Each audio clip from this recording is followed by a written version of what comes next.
Bang bom heve. There was a humbakuange deshinku. So chayamche. Nyakba.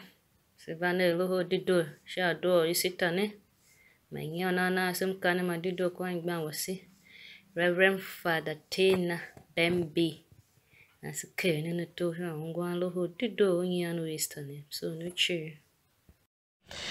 Tiv Gia kwa pe ndele guselianga si najiji si mbatsav jikpa mba tahav bundele oruna kpea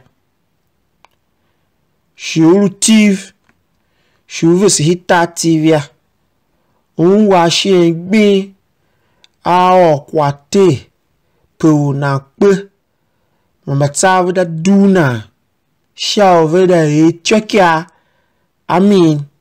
never wuna la yo ya se vesis mba ye na ha ko yo mba unwa se mumbu higenjia loko dagba bamba ka dagba la na ha yange mba bi ya yange muna ha ve umbu ngise kai adagba pe na mba tsav bada dune dagba we yememia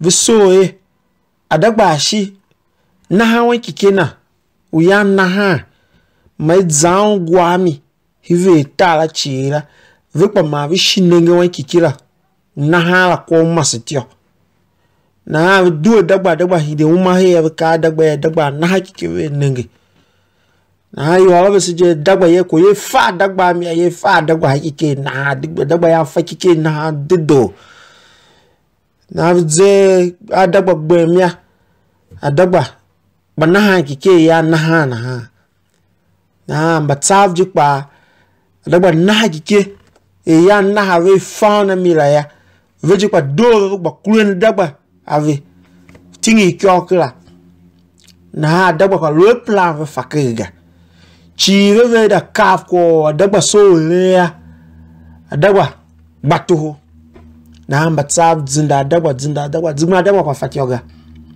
numba eje okwa na je vakule ha cham la lu waje adagba tu meto hove o zindi pakolunga adagba tu meto hove o zindi pakolunga na kwa o na da pe na da nde kase kwa hega yasu van de fan kwala yase nenge go basa hense ka ko waluya o ka pe nde na shi matsav jikpa ma tav mundele o shudo ko matsaya yo bagay wese magay wase kenwe na ha vulu matsav na ha vulu se tambura alba yira via kwa ka o matsaya ongba shingwe tamburu ko jikpa nde na ko ya chia ha ko o da nde o shimba kpene shi o da hide o kpena nde ya kame ya lo se he sham he wo se jire ya une ka se gbinga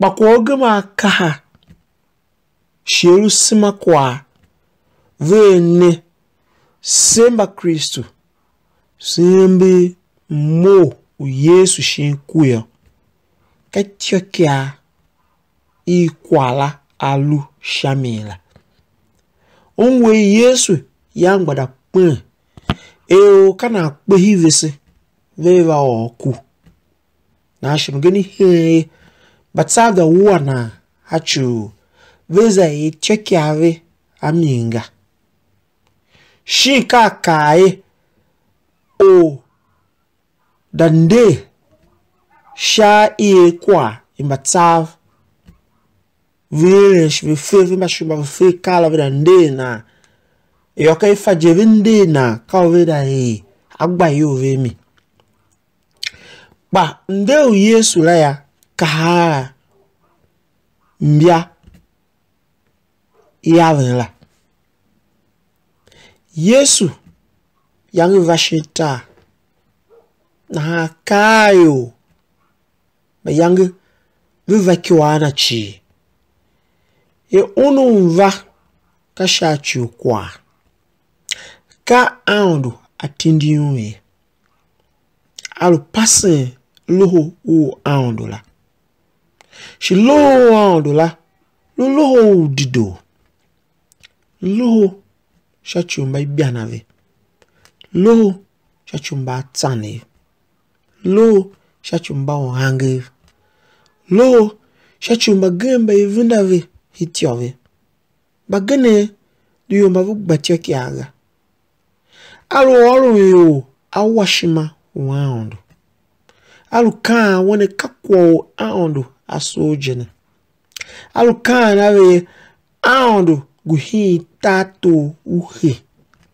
Umhe unelu bosu. Hitato aondo neyo. Kadoshima unetemato he. Na bagane vina jiji. Shivihi udondo. Bagane ya kwala keheve yung. Na hangbape viva shana. Shautan shana. Na kachekia yangi Yesu vajila. Shilu chekia lakba vavao akwe. Bashinu mba yavi na jiji ana.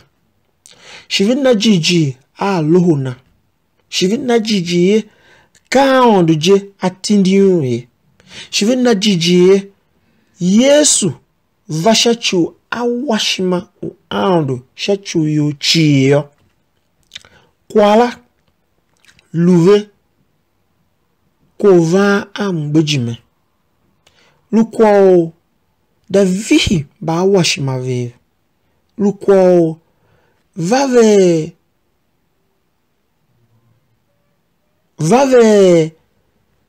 memga. Na hankpa vihe hama kwa be. Vima genejia vi yeves vida ye. Vinenge o shunu va. Shluene ka ve faye ka ondu je tindu ne luelen la. Be yo wange. Uda nenge leo hanjaga paka wone hene ele via kanjaga. Aka ngimba yave ngurule tavi taya. Kangive kishina kave. Nemba ele nga kuoshamiga. Ka washima hondo nega. Vinenge luele ne ka ne chi. Shikoho yo chi dondo hon. Shima yavlo dondo hon bi. Bulu yo. Amba yo do shima. U hondo lutese ki Yesu Kristu ne. Bavishima ya. Ba ida ko ne. Yesu ne. Iyemena. Now chan. She won. Iyom. Vima gen ya fay kwa be. Vima gen yen va. Vima gen ya luciano. Vi wule. Shivu ki kiambishima. Na ndeu Yesu shi kuya. Lu tiokia. Tese. Ka kwao aondo. Aso shachu yu nabjila. Akbe shachu kwao aondo ya soya. Na pa. Kwala shida kule kukuga. Uteseye gbape kwala unezahame. Aondo luhi ahi kwa ki Yesu. Nam hi kwa ya hila. Lushachu mpani umachichi. Ve kaf. Aondo aso se chi. Shie aondo aso wene umachichi veluki doshi mana. Shie aondo aso wene hideyo.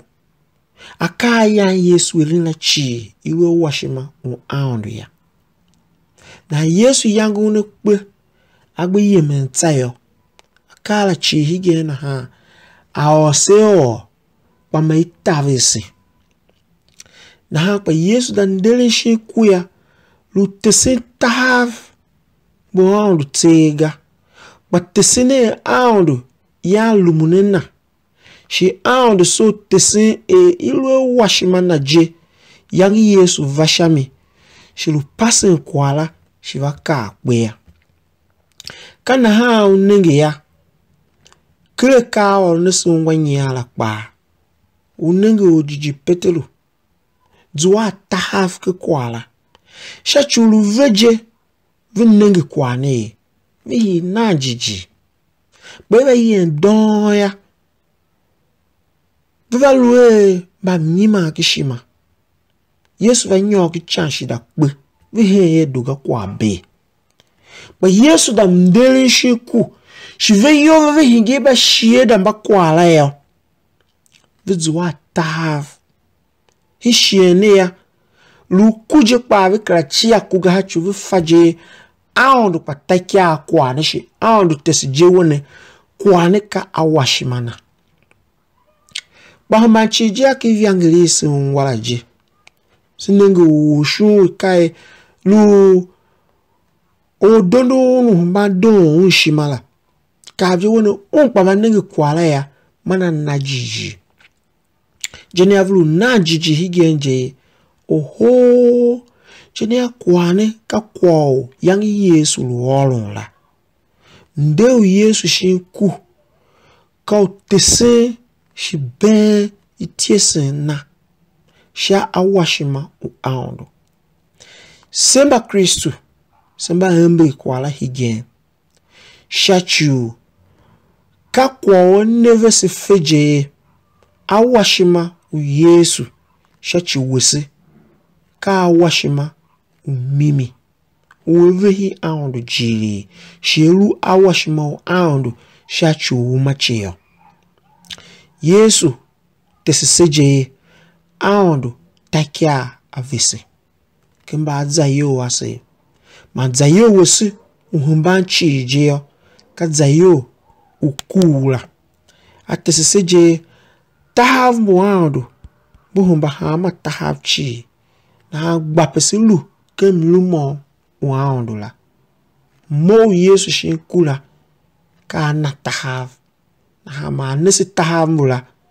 duwe matilensha semba akava dzese yo semba shima inongu yinase ngumbuse ki Yesu ya aongu kana vesi shima yina idin lunga itiesi ni Yesu chi aka Yesu evunda chi aka Yesu tilesha mi chi ka mimi mana ese cha alumuneve sega alunje aonu vakende sipa yang tesikia ki Yesu na ha ngweve sisha ha mashenchi This one ban was if Fada Terna Loho nyane nasi nangu ne suko ne Yesu kan Galilea kaisi da koho ne wankela so ne chi Isita do